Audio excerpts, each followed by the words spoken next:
Are you looking to improve your beep test score?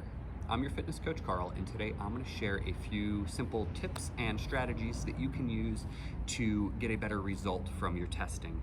And we're not even worried about fitness today, right? We're not talking about getting in better shape. We're talking about learning how to do the activity better so it actually costs you less energy so you can get a better score. So much of this is about technique, strategy, and attitude. So let's start talking about attitude. This is not a bunch of sprints and stops and catching your breath and stuff like that. This is a progressive effort. You're going to start slow and you're going to start to speed up. Now, if you're starting too fast and you're beating the beep by, a breath or two and you're able to stand there and take a breath, well, it cost you too much to get there. Slog the beginning and progress up. What we don't want to do is dump a bunch of lactic acid into your legs early on by running fast and stopping. That's not the goal here.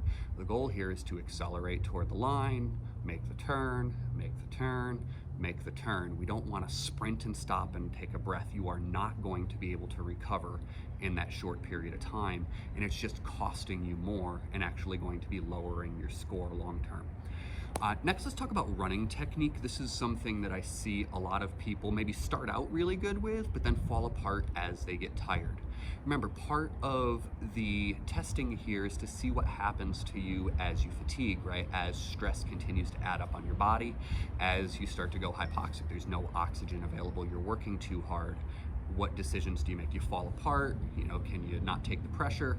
Well, here we're gonna work on continuing to push and staying as relaxed as possible, relaxed under the stressful situation. So the runner who is working the hardest is rarely the one who wins the race, right? It's the runner who is much more relaxed and is able to stay calm as they fatigue and not fall apart. And that's what this is really about, is about not falling apart. So let's talk about the running technique. Right, no matter if you're a heel striker, a forefoot striker, a sprinter, a distance runner, we're not going to change that today. But what we do want to do is work on staying as relaxed as possible with the arms. We want to pump them, but we're not out here, right? What do our arms really do when we run? They are meant to actually keep the tempo, but also prevent us from twisting and flailing. So really all our arms are supposed to do is this. I see a lot of this stuff and whatnot. Just relax, just run with your arms here. Right? It shouldn't cost extra effort to move your arms. That's actually going to, again, cost more energy and lower your score long term. Staying as relaxed as possible. Now, also remember that you are supposed to be focused, right? This is not a get to the line and take a mental break and a physical break. We want to get to the line, plan our turn, and make it back. So you guys can kind of see what I've got set up here. The dogs are totally in the way, but you'll get the idea here. I've got this green can for one of my turns, and I'll just turn at the weeds in my driveway on the other side. Obviously, this is shorter than you'll really be doing for your beep test, but it'll give you the idea. So first off, when we're in our start position, 1 foot forward, 1 foot back. No athlete ever starts standing like this for an athletic endeavor, right? Or at least not to run forward. You're always gonna step, right? So what I'm going to do here is I'm going to step 1 foot back, load my front leg. And this is really our takeoff for every single turn we do. We want to make sure that we're in this position so when we drive, that next leg just comes up and hey, look, it fell into the right position. I didn't even have to think about it or work for it. And I really want to focus on my first 3 strides, and then I'm going to go ahead and plan my turn, and I'm going to make my turn and come back. Right? I see my turn, I'm going to come back. Notice I'm not even crossing the line. Oh, you don't have to cross the line in the beep test? No, you just have to get to the line. What I see so many of you guys doing is sprinting to the line and falling apart and going, beep, right? And you're running like mad. You're working super duper hard. You're getting over the line, running farther than you have to. You're standing there, you're losing your focus, and then you're trying to turn back around. You're getting disoriented. No, plan your turn. Run with good technique, plant your foot, turn, make sure your back foot hits the line, and run out of it. Make sure your back foot hits the line and run out of it.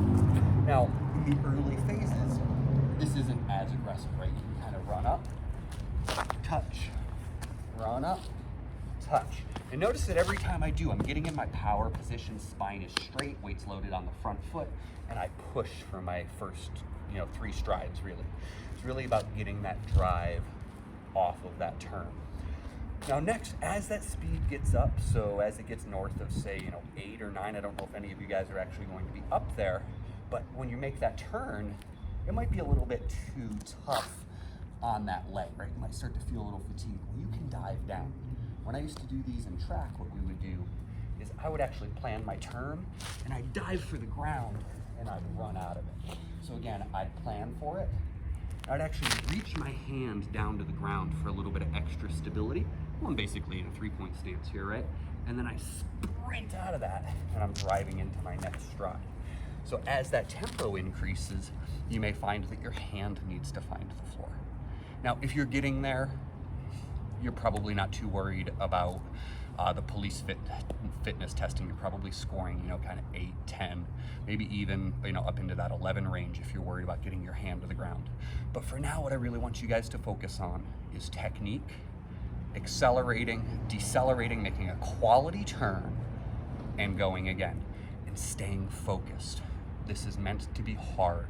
It's meant to challenge you. And the goal is to continue to stay relaxed as you fatigue.